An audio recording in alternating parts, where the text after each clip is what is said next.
Hi, happy Sunday. Ayan na po pala yung mga labahan ko, nag-aantay na sa baba. Yan, linisin muna natin ang washing machine bago natin to gamitin. Kasi si mother pag naglalaba, hinuhuli niya yung mga basahan. Kaya kailangan natin tong sabunan ng maigi. Okay, lagyan na natin ng tubig. Yan. At isunod na rin natin ang sabon.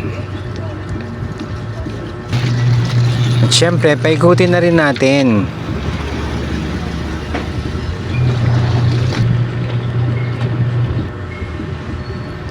Ayan. Pagkatapos nga palang mapaikot, nilagay ko na sa isang balde na nilagyan ko ng tubig. Alam nyo guys, meron akong tip na sasabihin sa inyo. Ang ginawa ko lang dyan ay isang banlaw muna. Tapos ilalagay ko siya sa dryer upang matanggal ang sabon.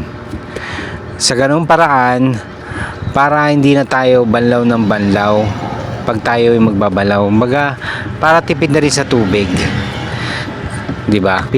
Pinaikot ko muna sa dryer yung unang banlaw para tanggalin yung sabon.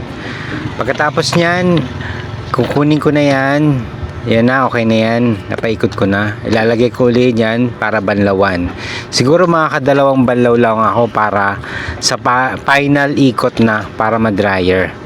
Para sa ganun paraan, di ba, makakatipid ko talaga sa tubig. Hindi yung banlaw ka ng banlaw. Kasi tinatanggal mo naman yung sabon.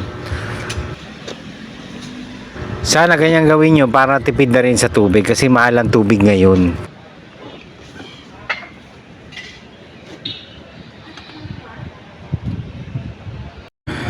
Yan yung ginagawa ko na yan is last banlaw ko na yan. Ilalagay ko na siya sa dryer.